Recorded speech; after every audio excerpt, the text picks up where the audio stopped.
Hey, this is Jamey from Stonemaier Games, and today I'm going to talk about my favorite mechanism in Joraku, a Japanese-themed game set in kind of feudal Japan where players are competing to earn the most points over a series of 3 rounds in an empire that moves from left to right. I'll show you what that means. There's this board in Joraku where you're fighting over control over these different columns. There's 7 different columns, and as you can see, 6 of them have numbers on them. And the scoring for each column is noted right under the column for the first, second, and third round. So you can see here, this is kind of one of the interesting twists on this game, that in this first column, or the 6th column really, the farthest to the right, you are only scoring it in the first round. After that, it's irrelevant. And so there's a way in the game that I'll explain in a second that you can move units from right to left. And so you kind of have to decide, do I want to focus on some of these outside areas that matter early in the game, but not later on in the game? Or do I want to focus on these lower numbers over here that score a lot of points at the end of the game? It's one of those games where I talked about number parity in a video recently, where higher numbers are just as important as the low numbers, which isn't always done well in games.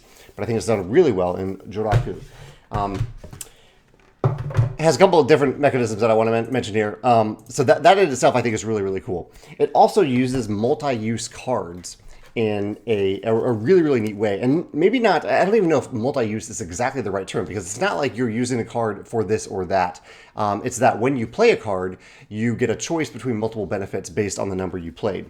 So, for example, it is a trick-taking game. And so as we'll go around and we'll each play a single card from our hand. So say I play this blue 5. There's nothing on the card other than the color and the number. Those are the mechanical things that matter. When I play this card, I have a choice. I can either put some units, up to 3 units, in the 5th column on that board. So the fifth column, that's where the number matters in the first place. I can put up to 3 units from my supply in that column. Or I can use this number as action points to do a few different things. I can move my daimyo. I have a daimyo character on the board. I can move my units around. It's mainly moving things that are already out there on the board. So the number matters when you play it. You can either choose to use it as action points or to put more units on the board, so move or place. And the final reason this number matters is that you may or may not be winning the trick. And if you win the trick, so say we go around, we play some cards, I have the highest number here, I have the 5, I win the trick.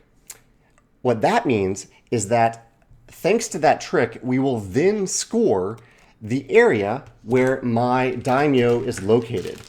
See all these units that are out here. There's one of these that's bigger than the others. Where is it? Right? It's right here. This big boy. This is the daimyo. The daimyo is located on the board on one of these provinces, one of these columns.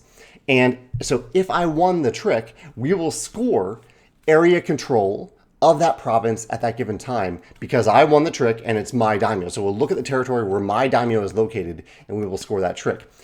That means, in a really interesting way, that you don't always want to win the trick. In fact, there are many times where you don't want to win the trick. You just want the right player to win the trick because you might have, so say the red player, say their daimyo is in territory 2. And the red player has played, say, the 4 blue card or 4 card. So they have the highest number on the table right now.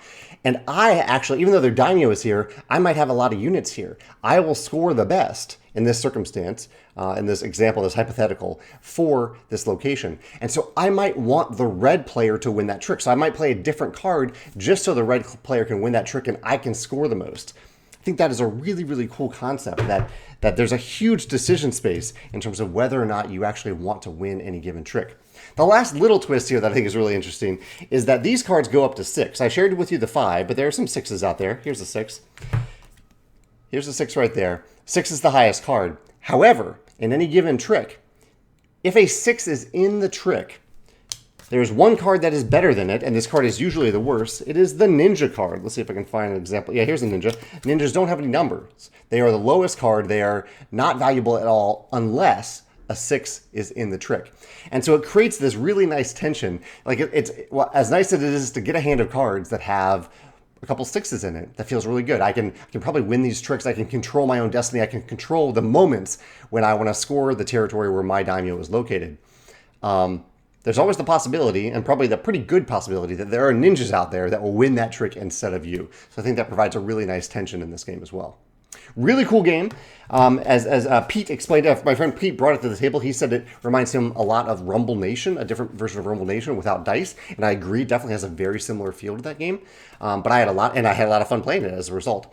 So thank you, Pete, for sharing this with me. And I'd love to hear your thoughts in the comments below. If you can think of any other games that use mechanisms like the ones I've just described, or if any, hopefully this will give you some ideas if you're working on any combat-themed or area control-themed games. Let me know your thoughts in the comments below. Thanks.